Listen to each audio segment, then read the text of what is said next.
Hello and welcome to Amanda's Wellbeing Podcast 5-Minute Food Facts Series. I'm Amanda Hayes, your host, a lawyer turned nutritionist, and I'm deeply curious about well-being. I'm trying to learn as much as I can about living a healthy, active and fulfilling life. I decided to do this 5-Minute Food Facts series because there is so much conflicting information available about food and various diets. Some of it is credible and some of it is not. It can be time-consuming, not to mention confusing, to try and sift through the noise and get to the heart of the matter. In this series, I will do all of that for you and present factual, reliable information in a concise and easy-to-understand way. The content of my 5-Minute Food Facts series is for information purposes only, and it's not intended to be a substitute for advice from your own health professional. Today I will be talking about protein for vegetarians and vegans.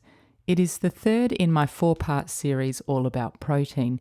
In the first episode I did an overview of protein. In the second I looked at protein intake for athletes.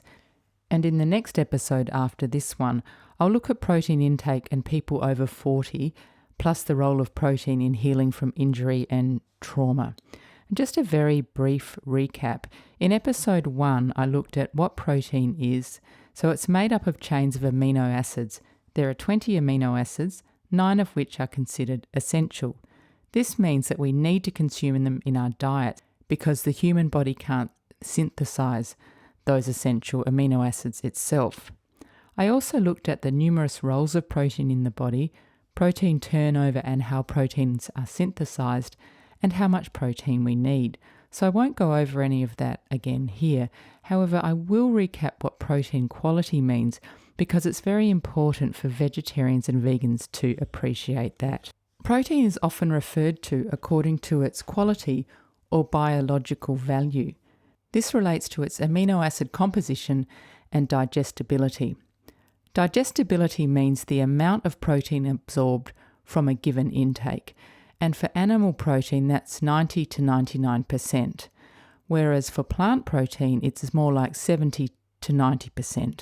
A high-quality protein refers to a dietary protein containing all the essential amino acids in relatively the same amounts as humans require them.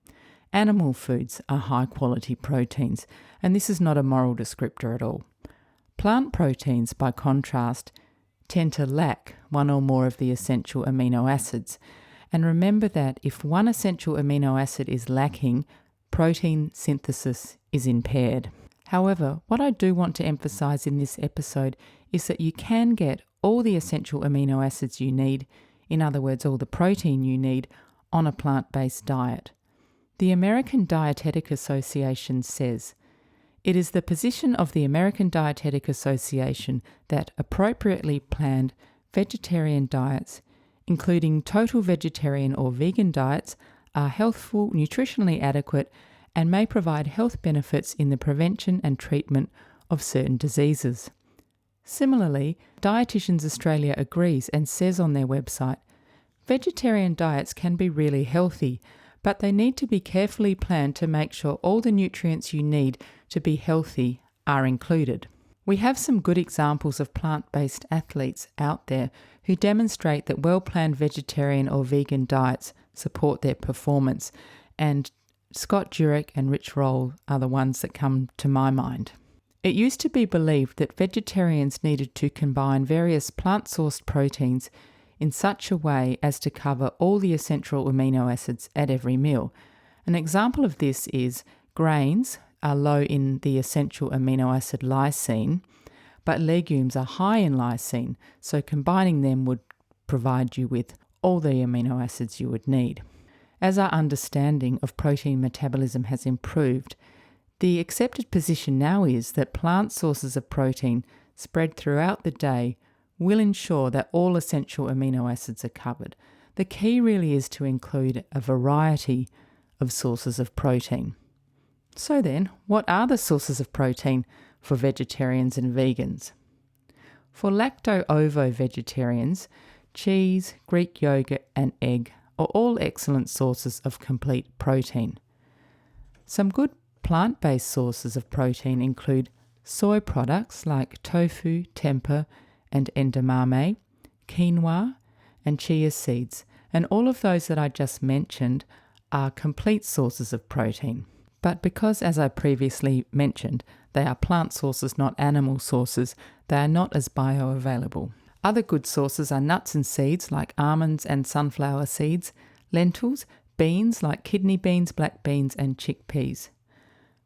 So there are numerous reasons why people choose to follow a plant-based diet, and one of those might be for the health benefits. A well-balanced vegetarian or vegan diet is generally rich in dietary fibre, antioxidants, vitamins, and minerals, all of which have associated health benefits. To find out more about those things, check out my 5-Minute Food Fact podcasts on those topics. A well-balanced vegetarian or vegan diet is also associated with a reduced risk of some chronic diseases, including obesity, coronary heart disease, high blood pressure, diabetes, and some types of cancer.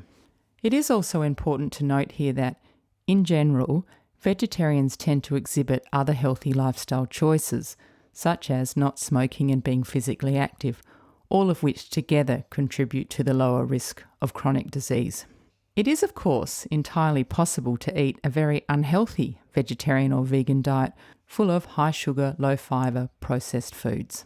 It's also worth noting that there are some nutrients to which vegetarians and vegans need to pay particular attention to ensure that they obtain enough of them. I'll only touch very briefly on this because this episode is about protein, and I'll do separate episodes on the following. They include iron. The type of iron contained in plant foods is known as non-heme iron. It is less easily absorbed and utilised by the body. So plant sources of protein are best consumed together with vitamin C-rich foods like capsicum because the vitamin C aids the absorption of iron. B12 is another one because this is available from animal sources only, so vegans in particular need to eat foods that are fortified with B12 or consult with a health professional about taking B12 supplements. Calcium, the main source of which is from dairy foods, so again for vegans who do not eat dairy, calcium-rich foods like fortified tofu and almonds are important. Another one is long-chain omega-3 fats, which come from marine sources like oily fish. These are important for our brain health. Vegetable sources of omega-3 like flaxseed and walnuts have slightly shorter chains, and the body does not convert these well to the longer chain omega-3s we need.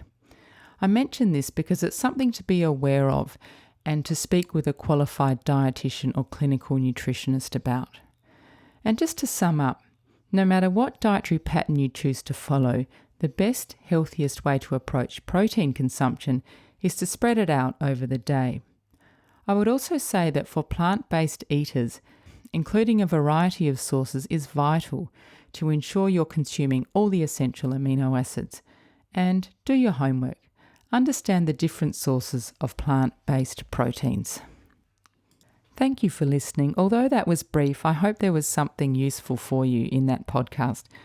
You can subscribe to my podcast, Amanda's Wellbeing Podcast, on all good podcast platforms like iTunes, Stitcher, Spreaker, Spotify, or Google Podcasts.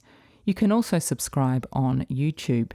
You can follow the podcast on Instagram and Facebook, and direct links to all social media can be found on the subscribe page of my website at www.amandaswellbeingpodcast.com. Please do check out my website. And finally, please take a minute to leave a rating on iTunes. It improves visibility and helps people find the podcast, plus it will inspire me to keep researching for this 5-minute Food Facts series. Thank you very much. Eat well, move well, think well.